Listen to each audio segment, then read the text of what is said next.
Bismillahirrahmanirrahim. Kita di penghujung bulan Zulhijjah, maka kita masuk dalam bulan yang disebut Allah Subhanahu wa taala minha arba'atun hurum. Ada 4 bulan yang disebut dengan bulan haram. Yang pertama Zulhijjah, yang kedua Zulqa'dah, Zulhijjah, Muharram dan Rajab. Salasun mutawaliyatun. Ada 3 bulan yang berurut-urut. Ada 3 bulan yang tak terpisah. Itulah dia Zulqa'dah, Zulhijjah, dan insyaallah tak lama lagi kita akan masuk ke bulan Muharram. Sedangkan yang 1 bulan ini ma baina Jumada wa Sya'ban, terletak di antara bulan Jumadil Akhir dan bulan Sya'ban, yaitu disebut dengan bulan Rajab. Jadi pada bulan-bulan ini kita dianjurkan beramal. Amal yang paling afdal adalah melaksanakan puasa-puasa sunat. Khusus untuk bulan Muharram nanti itu ada puasa sunat yang disebut dengan puasa Ashura. Jadi kita catat tanggalnya, insyaallah nanti tanggal 1 September itu bertepatan 1 Muharram, berarti nanti pas pada tanggal 9. Yang paling bagus puasa itu tanggal 9, 10, 11. Kalau tidak sanggup 3 hari, karena kata Nabi SAW, jangan sama puasanya dengan puasa Bani Israel. Khaliful Yahud, bedakan puasa kamu dengan puasa orang Yahudi. Orang Yahudi itu puasanya cuma tanggal 10 saja.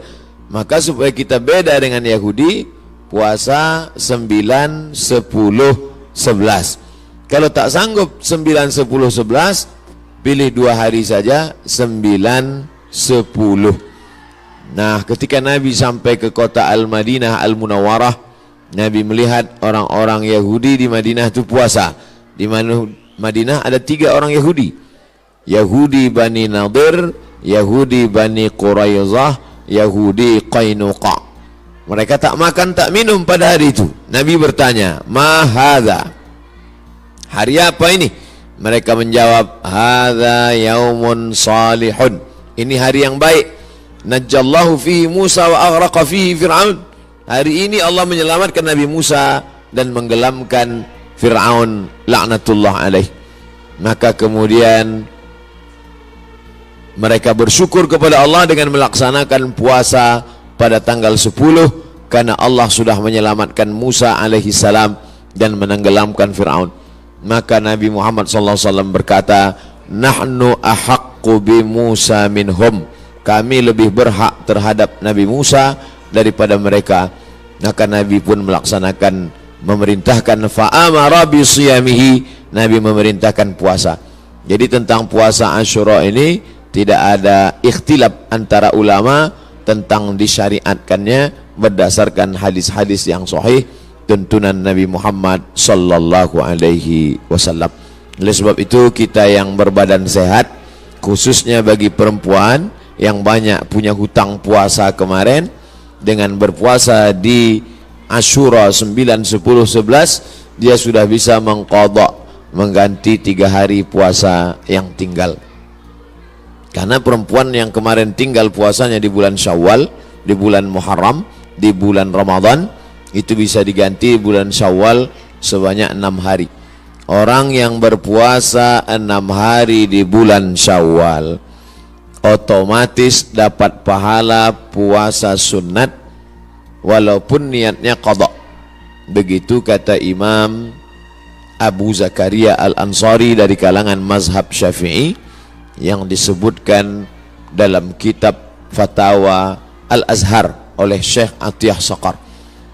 Niatnya niat qadha saja, tidak niat sunat. Karena kalau niat sunat, qadha tak dapat. Tapi kalau niat qadha, maka otomatis pahala puasa sunatnya dapat.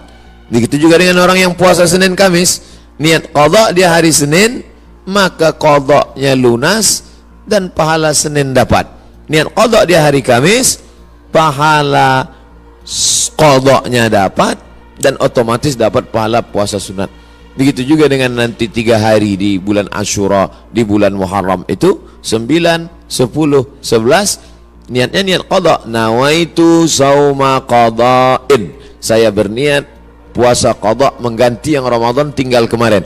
Apakah karena haid, maaf cakap, atau karena menyusukan anak, atau karena mengandung anak, atau karena baru melahirkan karena nifas, maka mesti diganti. Cara yang paling efektif adalah sekali dayung 2-3 pulau terlampaui. Walaupun ini masalah perempuan, tapi laki-laki mesti tahu, karena semua laki-laki punya istri, punya anak perempuan, punya kakak perempuan, punya adik perempuan. Inilah perlunya fiqhul mar'ah, fikih perempuan. Dengan melaksanakan puasa, badan sehat. Karena ternyata makanan yang kita makan itu banyak bakteri racun di dalamnya. Kenapa padi kita bisa tumbuh tak ada dimakan wereng? Karena ternyata disemprot dengan pestisida. Kenapa buah apel yang kita makan itu tidak berulat? Karena ternyata ulat tak mau memakan apel karena ada pestisida. Bahkan ikan asin yang kita makan pun itu kena formalin. Makanya tak dikerubungi lalat. Lalat pun tak mau. Kita aja yang mau makan ikan asin tuh.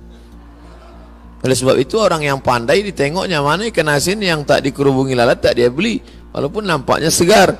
Begitu juga dengan ikan. Dulu kita tahu ikan cuma di es saja. Sekarang ikan disiram, direndam pakai formalin. Akhirnya kita memakan racun. Maka muncullah ada kanker darah, kanker tulang, cancer kata orang barat. Tak ada obatnya sampai sekarang. Ternyata penyakit-penyakit ini bisa hilang dengan menerapkan namanya terapi fasting. Fasting artinya menahan makan. Orang barat tak tahu puasa. Mereka tetap makan buah, makan ringan, minum air putih, tapi mereka tak makan dari pagi sampai siang sampai malam. Ternyata kalau kita tidak makan, maka badan kita memakan diri kita sendiri. Itulah racun-racun hilang di dalam badan kalau orang menerapkan terapi fasting tak makan ini selama 8 hari dalam sebulan. Subhanallah, Masya Allah, ini belum lahir Nabi, belum lahir lagi orang yang menemukan penyakit ini, sudah diajarkan oleh Nabi Muhammad SAW. 8 hari tak makan dalam sebulan, Senin Kamis, Senin Kamis, Senin Kamis, dan Senin Kamis. Maka siapa yang melaksanakan puasa Senin Kamis, tapi yang lebih bagus lagi adalah lebih banyak daripada Senin Kamis. Karena kalau Senin Kamis cuma 8 saja, tapi yang lebih banyak daripada itu adalah 15 hari. Ahabbus shaum ilallah shaumi Daud. Puasa yang paling disukai Allah adalah puasa Nabi Daud alaihi salam. Yasumu yauman, puasa hari ini, makan besok. Puasa hari ini, makan besok.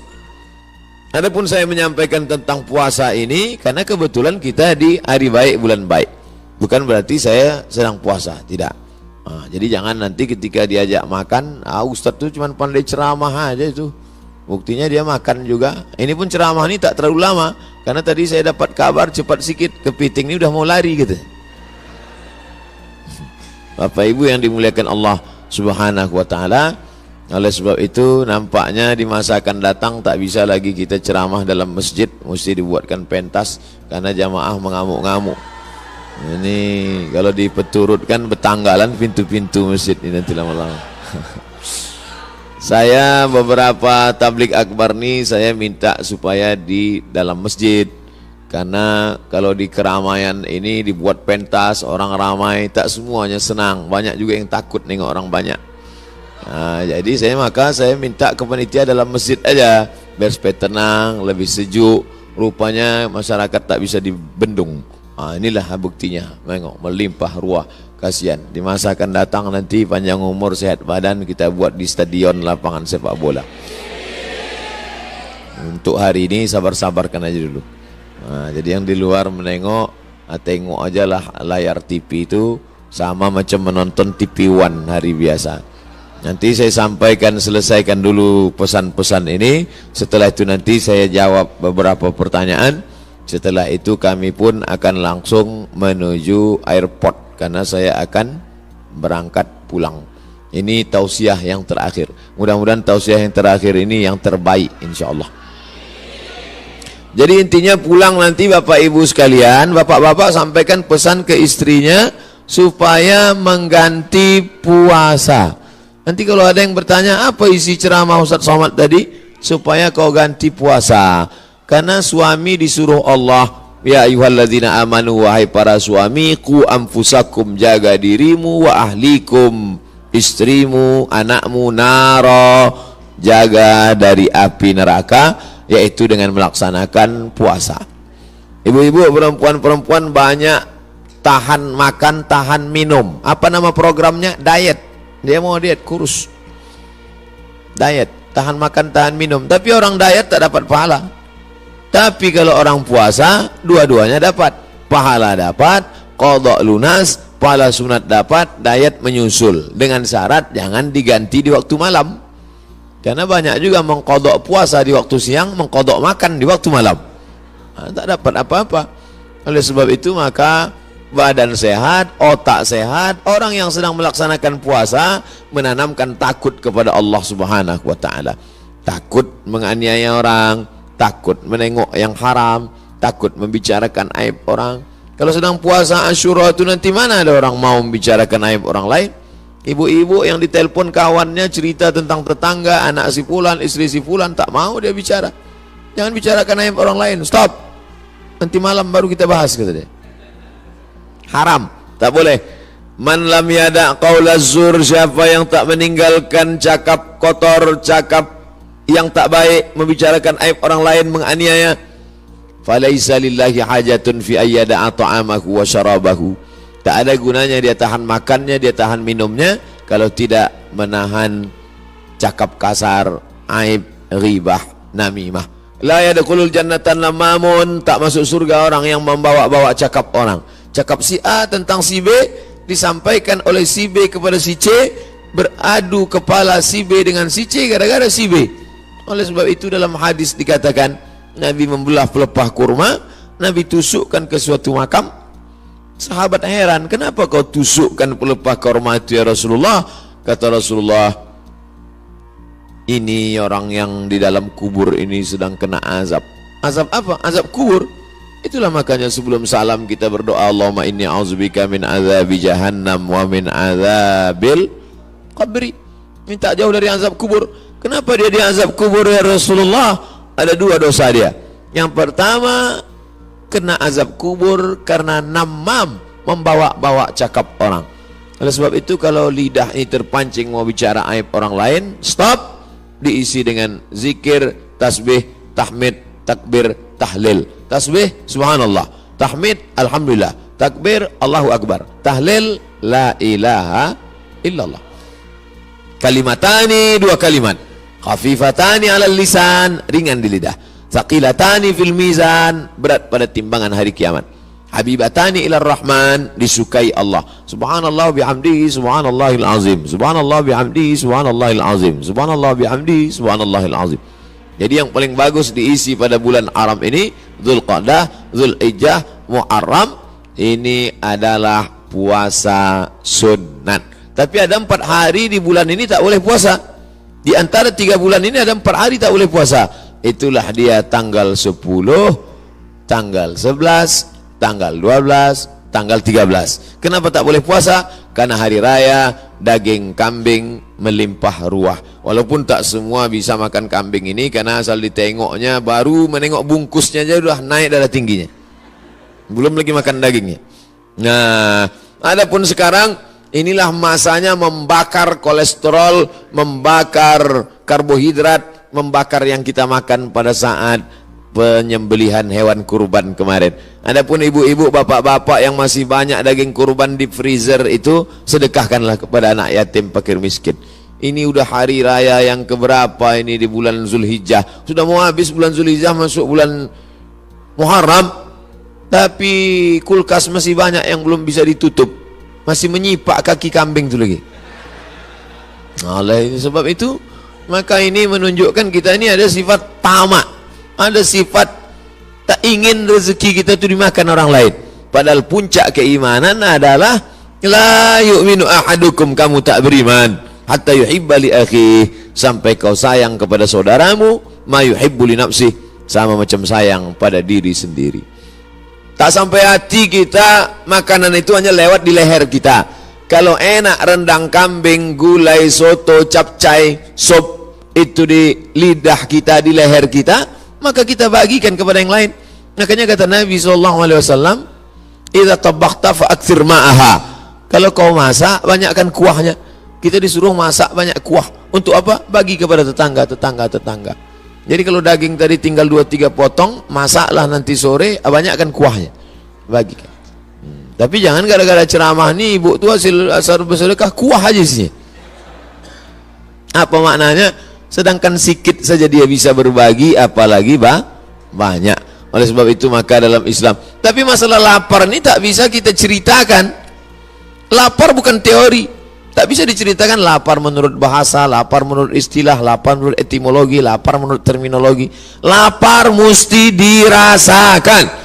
Setelah kita rasakan lapar itu, maka muncullah rasa berbagi. Lapar Ramadan sudah lupa, udah agak lama. Ramadan, Syawal, Zulqa'dah, Zulhijjah, 5 bulan setelah itu datang kita disuruh mengingat lapar lagi. Itulah dia lapar 3 hari, tanggal 9, tanggal 10, tanggal 11. Ngaji jangan cuma pengajian aja. Pengajian nonton TV, pengajian di YouTube, pengajian sekarang live langsung, cukup. Jangan sekedar pengajian tapi langsung diamalkan. Pulang dari sini ambil spidol, tengok mana kalender, tanggal 9, tanggal 10, tanggal 11, garis di bawah puasa Asyura. Andai maaf cakap pas tanggal 9, 10, 11 dia haid, maka dapat tetap pahalanya karena sudah ada niat. Innamal a'malu binniat. Ibu kenapa tak puasa? Mohon maaf, saya sedang halangan. Tapi niat sudah sampai. Ada pun laki-laki tak ada alasan. Oh kenapa tak puasa? Aku niat aja sudah sampai. Anda tetap laksanakan. Maka bapak membangunkan istrinya. Rahimallahu mar'an, Allah merahmati laki-laki yang membangunkan ahli bait keluarganya supaya mengingatkan dia puasa besok. Bu, omak si Pulan, besok puasa, ganti puasa qadha kau yang tinggal Ramadan kemarin. Begitulah beruntungnya kalau punya suami solehah, kalau punya suami soleh, istri solehah.